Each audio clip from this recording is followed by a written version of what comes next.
ਦੇ ਬਹੁਤ ਵੱਡੇ ਲੀਡਰ ਤੇ ਆਰਐਸਐਸ ਦੇ ਕਾਰਕੁਨ ਪ੍ਰਣਬ ਮੁਖਰਜੀ ਇਸ ਫਾਨੀ ਸੰਸਾਰ ਨੂੰ ਜਿਹੜਾ ਅਲਵਿਦਾ ਕਹਿ ਗਏ ਆ। ਸ਼ਾਇਦ ਇੱਕ ਵੀਕ ਵਾਸਤੇ ਉਹਨਾਂ ਦਾ ਸ਼ੋਕ ਸ਼ੋਕ ਵੀ ਮਨਾਇਆ ਜਾ ਰਿਹਾ ਜੀ ਪੂਰੇ ਭਾਰਤ ਦੇ ਵਿੱਚ ਵੀ। ਤੇ ਬੜੇ ਸਰਗਰਮ ਲੀਡਰ ਸੀਗੇ ਉਹ, ਕਾਂਗਰਸ ਪਾਰਟੀ ਦੇ ਵੀ, ਆਰਐਸਐਸ ਦੇ ਨਾਲ ਵੀ ਉਹਨਾਂ ਦੇ ਬੜੇ ਵਧੀਆ ਨਜ਼ਦੀਕੀ ਸੰਬੰਧ ਆ। ਇਸੇ ਕਰਕੇ ਮੋਦੀ ਉਹਨਾਂ ਨੂੰ ਹਰਮਨ ਪਿਆਰੇ ਸੀਗੇ। पर करोना की महामारी ने आलमोस्ट शायद काफ़ी उम्र के सी 80-90 साल के इस फानी संसार को अलविदा कह गए जी। असी PTN 24 की टीम वालों दुख का इजहार करते हैं जी। कोई इसे भी इंसान का चलिया जाना जड़ा बड़ी माड़ी गल है जी। फिर भी एडे वड्डे अहुदियां ते रहे आ, देश की वागडोर उन्होंने हत्थ में हुंदी सीगी। की कहना चाहोगे जी इस बारे? देखो जे आपां प्रणब मुखर्जी की गल करिए जी, कांग्रेस पार्टी का लीडर सी। उन्हें अपनी जिंदगी है जिहड़ी एक क्लर्क तो शुरू की थी जी। वो क्लर्क रहा, टीचर रहा, पत्रकार रहा, केंद्रीय कैबिनेट का वजीर रहा, 1969 तो लैके लंबा समा पॉलिटिक्स में रहा। वो देश का राष्ट्रपति भी बनया जी। 3 वारी ਉਹਨੂੰ ਪ੍ਰਧਾਨ ਮੰਤਰੀ ਬਣਨ ਦਾ ਮੌਕਾ ਮਿਲਦਾ ਉਹਦੇ ਹੱਥੋਂ ਖੁੱਸ ਗਿਆ। ਪਹਿਲਾ ਮੌਕਾ ਉਦੋਂ ਜਦੋਂ ਇੰਦਰਾ ਗਾਂਧੀ ਦਾ ਕਤਲ ਹੁੰਦਾ ਹੈ।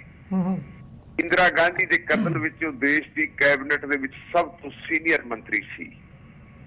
ਉਮੀਦ ਇਹ ਸੀ ਕਿ ਉਹਨੂੰ ਪ੍ਰਧਾਨ ਮੰਤਰੀ ਬਣਾ ਦਿੱਤਾ ਜਾਊਗਾ, ਲੇਕਿਨ ਉਹਨੂੰ ਪ੍ਰਧਾਨ ਮੰਤਰੀ ਨਹੀਂ ਬਣਾਇਆ। ਬਣਾਉਣ ਦੇ ਲਈ ਜ਼ਿੰਮੇਵਾਰ ਕੌਣ ਹੈ? जो असीं विश्लेषण करते हैं सानू अपने का भी ख्याल करना चाहिए। जे प्रणब मुखर्जी उदों देश का प्रधानमंत्री बनया हुंदा तां कदे भी 1984 के सिख कतलेआम दे विच सिखां दा एडा वड्डा नुकसान नहीं सी होना। बिल्कुल जी। इहदे लई कौन सी जिम्मेवार? इस वे इंदिरा गांधी का कतल होया, राजीव गांधी उदों दिल्ली दे विच नहीं सी जी। उदों राजीव गांधी कलकत्ते सी। कलकत्ते उन्होंने सूचना मिलती है, जहाज चढ़ता है, वो दिल्ली में आता है। ये वक्फा वो सी जिस वक्फे दौरान देश का कोई भी प्रधानमंत्री नहीं सी।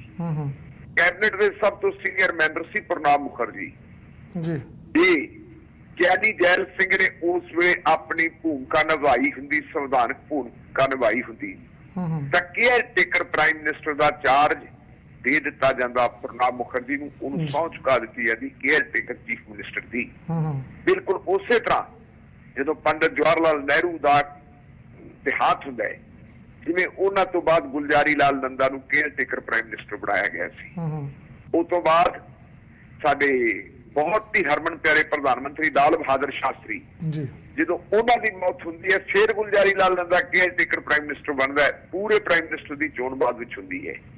जे ज्ञानी जैल सिंह वो गुस्ताखी ना करता, जे मैं इनू ज्यादा सख्त शब्द वरतने पै रहे, जे ज्ञानी जैल सिंह वो बज्जर अपराध ना करता तो हजारां की तादाद में जिहड़ा सिखां दा कतलेआम होना वो नहीं सी होना। क्योंकि प्रणब मुखर्जी ने यह गल नहीं सी कहनी कि जो कोई वड्डा दरख्त दिखदा ते उदों धरती हिलदी है। बिल्कुल जी। राजीव गांधी की मां मरी सी, राजीव गांधी ने इन्हां शब्दां दा इस्तेमाल कीता। उहदे चेले चमचे सी जिहड़े उन्होंने इनू एक हुक्म समझा, इशारा समझा ते बेगुनाह सिखां नूं खंभे नाल बन के जिउंदिआं नूं अग्गां ला के उन्होंने गलां दे विच पैर पा के फूकिया गया। ये बज्जर अपराध उदों ज्ञानी जैल सिंह ने कीता सी, जिहदा खमियाजा सानूं भुगतना पै रिहा है। बहुत वारी असीं ये गल कह दिंदे हैं कि जी साडा सिख हो गई, जेरे मोहरे तो सिख होना जरूरी नहीं हुंदा। अज बहुत सारे लोग वो है जिहड़े सिੱਖੀ सिद्धांतां दे उत्ते पहरा दिंदे हैं, लेकिन उन्हां दे शेव कीती हुई है, उन्हां दे वाल कतरे हुए है।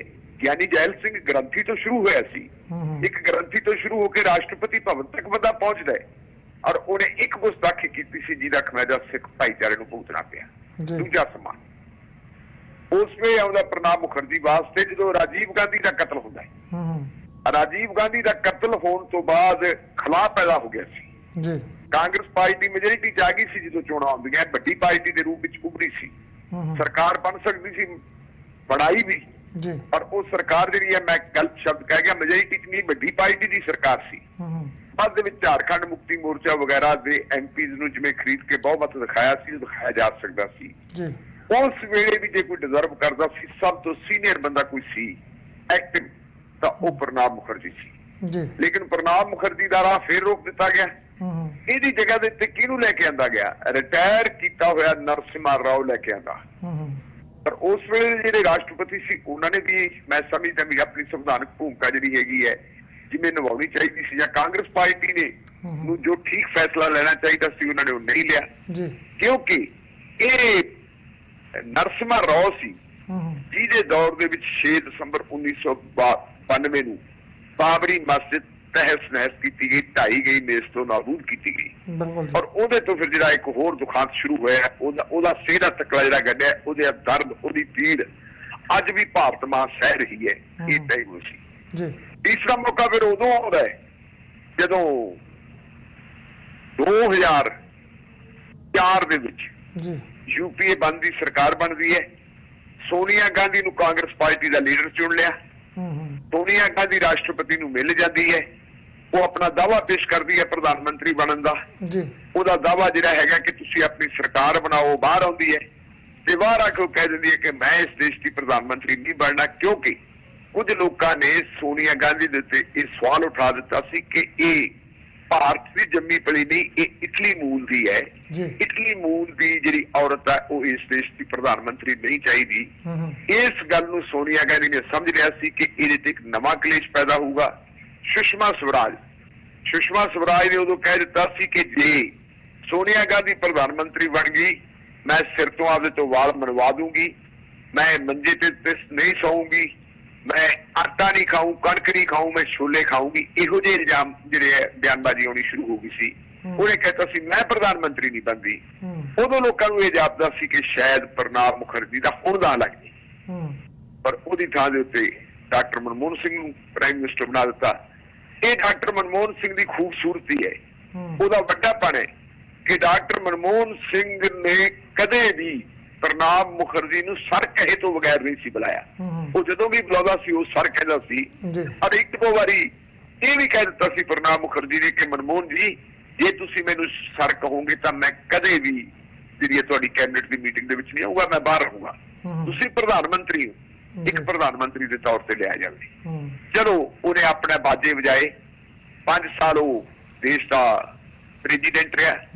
ਦੇਸ਼ ਦੇ ਪ੍ਰੈਜ਼ੀਡੈਂਟ ਰਹਿੰਦਿਆਂ 2 ਸਰਕਾਰਾਂ ਉਹਨਾਂ ਨੇ ਦੇਖੀਆਂ। ਡਾਕਟਰ ਮਨਮੋਹਨ ਸਿੰਘ ਹੋਰਾਂ ਦਾ ਜਿਹੜਾ ਦੂਜਾ ਪੜਾਅ ਸੀ ਉਹ ਉਹਨਾਂ ਨੇ ਦੇਖਿਆ। ਫਿਰ ਉਸ ਤੋਂ ਬਾਅਦ ਨਰਿੰਦਰ ਮੋਦੀ ਆਉਂਦਾ ਹੈ ਤੇ ਨਰਿੰਦਰ ਮੋਦੀ ਵਾਲਾ ਪੜਾਅ ਵੀ ਦੇਖਿਆ।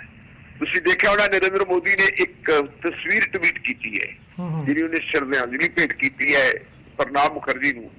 ਉਹਦੇ ਵਿੱਚ ਜਿਹੜੀ ਉਹਨੇ ਤਸਵੀਰ ਟਵੀਟ ਕੀਤੀ ਉਹਦੇ ਚ ਪ੍ਰਣਬ ਮੁਖਰਜੀ ਦੇ ਪੈਰੀ ਹੱਥ ਲਾ ਰਿਹਾ ਹੈ ਔਰ ਪ੍ਰਣਬ ਮੁਖਰਜੀ ਉਹਨੂੰ ਦੇ ਰਿਹਾ ਹੈ, ਆਸ਼ੀਰਵਾਦ ਦੇ ਰਿਹਾ ਹੈ।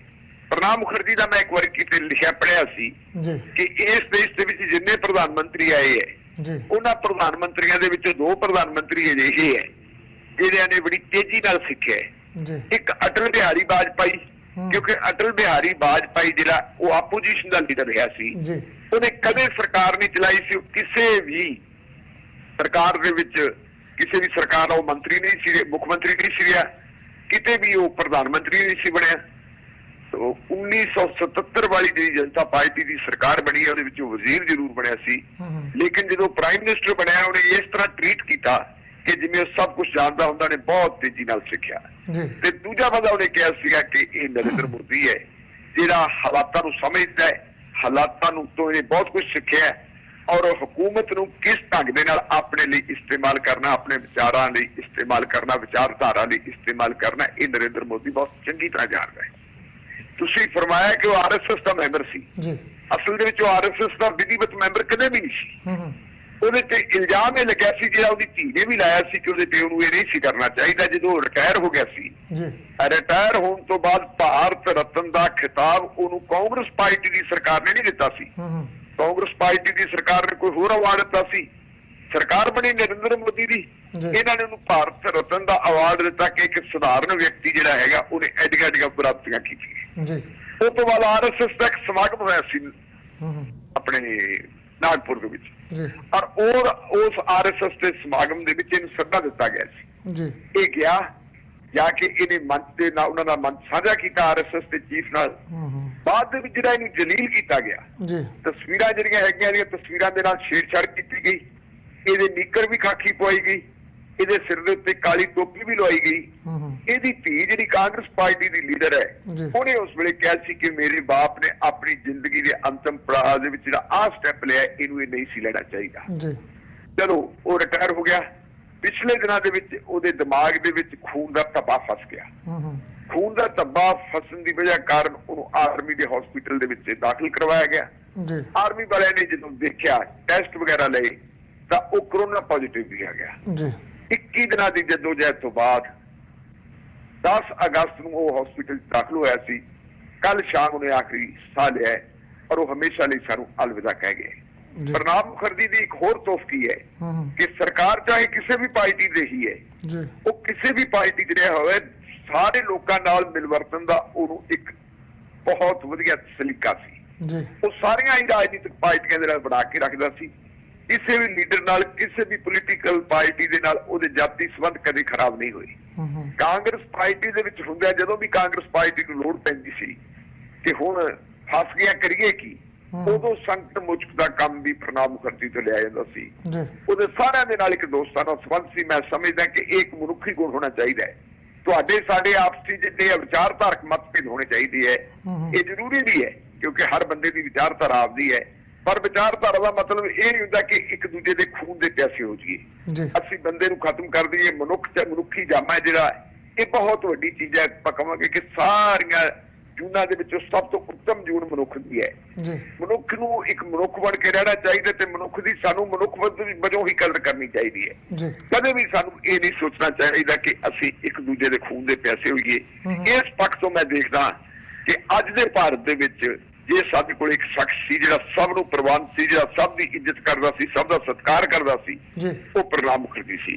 ਇਹ ਵੀ ਪ੍ਰਣਬ ਮੁਖਰਜੀ ਦੀ ਤੋਹਫੀ ਹੈ ਕਿ ਕਈ ਵਾਰੀ ਜਦੋਂ ਪ੍ਰੈਸ ਵਾਲੇ ਉਹਦੇ ਨਾਲ ਗੱਲਾਂ ਬਾਤਾਂ ਕਰਦੇ, ਉਹਨੂੰ ਕਈ ਵਾਰੀ ਕੌੜਾ ਸਵਾਲ ਪੁੱਛ ਲੈਂਦੇ, ਉਹਦੇ ਚਿਹਰੇ ਦੇ ਉੱਤੇ ਸ਼ਿਖਰ ਆ ਜਾਂਦਾ ਸੀ। ਉਹਨੂੰ ਨਾਲ ਦੀ ਨਾਲ ਉਹਦੀ ਰਖਾਈ ਦਾ ਪਤਾ ਲੱਗ ਜਾਂਦਾ ਸੀ ਇਹ ਔਖਾ ਹੋ ਗਿਆ। ਕਈ ਵਾਰੀ ਉਹ ਕਹਿੰਦਾ ਯਾਰ ਇਹ ਮੇਰਾ ਸਵਾਲ ਥੋੜਾ, ਤੁਸੀਂ ਫਲਾਣੇ ਨੂੰ ਪੁੱਛੋ, ਪਰ ਨਾਲ ਦੀ ਨਾਲ ਸਮਝ ਜਾਂਦਾ। ਤੇ ਥੋੜੇ ਸਮੇਂ ਬਾਅਦ ਹੀ ਪੱਤਰਕਾਰ ਨੂੰ ਕਹਿੰਦਾ ਮੈਂ ਪ੍ਰਵੋਕ ਹੋ ਗਿਆ ਸੀ, ਮੈਨੂੰ ਮਾਫ ਕਰ ਦਿਓ, ਤੇ ਦੁਬਾਰਾ ਗੱਲ ਉੱਥੋਂ ਹੀ ਫੇਰ ਸ਼ੁਰੂ ਕਰ ਲੈਂਦਾ। ਇਹ ਗੁਣ ਜਿਹੜਾ ਹੈਗਾ ਇਹ ਬਹੁਤ ਵੱਡਾ ਗੁਣ ਹੈ, ਕਿਸੇ ਕਿਸੇ ਚ ਹੁੰਦਾ ਹੈ। ਪ੍ਰਣਬ ਮੁਖਰਜੀ ਇਸ ਦੁਨੀਆ ਦੇ ਵਿੱਚ ਨਹੀਂ ਰਹੇ। ਵਿਚਾਰਾਂ ਦੇ ਮਤਭੇਦ ਹੋ ਸਕਦੇ ਹੈ। ਮੈਨੂੰ ਵੀ ਇਸ ਗੱਲ ਦੇ ਉੱਤੇ ਖਾਸ ਤੌਰ ਤੇ ਗਿਲਾ ਹੈ ਕਿ ਪ੍ਰਣਬ ਮੁਖਰਜੀ ਸਾਰੀ ਉਮਰ ਸੈਕੂਲਰ ਪਾਰਟੀ ਦਾ ਲੀਡਰ ਰਿਹਾ, ਬੰਗਾਲ ਦਾ ਜੰਪਲ, ਔਰ ਆਖਰੀ ਸਮੇਂ ਦੇ ਵਿੱਚ ਉਹਨੇ ਜਾਣ ਤੋਂ ਪਹਿਲਾਂ ਜਿਹੜਾ RSS ਦੇ ਸਮਾਗਮ ਚ ਗਿਆ ਸੀ, ਉਹਦੇ ਚ ਉਹਨੇ ਕੋਈ ਨੇਕਨਾਮੀ ਨਹੀਂ ਖੱਟੀ, ਔਰ ਉਹ ਨੇਕਨਾਮੀ ਆਪਣੀ ਸ਼ੁਭ ਚਿੰਤਕਾਂ ਈਵਨ ਆਪਦੇ ਪਰਿਵਾਰ ਦੀਆਂ ਨਜ਼ਰਾਂ ਦੇ ਵਿੱਚ ਵੀ ਉਹਦੇ ਲਈ ਇਹ ਕੰਮ ਚੰਗਾ ਨਹੀਂ ਸੀ। ਖੈਰ ਜੇ ਉਹ ਤੋਂ ਬਚਣੇ ਦਾ ਚੰਗੀ ਗੱਲ ਸੀ। ਤੁਹਾਡੇ ਤਾਲੁਕਾਤ ਹੁੰਦੇ, ਤਾਲੁਕਾਤ ਰੱਖਦੇ, ਲੇਕਿਨ ਉਹਨਾਂ ਦੇ ਸਮਾਗਮ ਦੇ ਵਿੱਚ ਜਾ ਕੇ ਉਹਨੇ ਆਪਣੀ ਸ਼ਖਸੀਅਤ ਨੂੰ ਜ਼ਰੂਰ ਥੋੜਾ ਜਿਹਾ ਜਿਹੜਾ ਹੈਗਾ ਉਹ ਤਬਾਹ ਲਵਾਇਆ ਜੀ।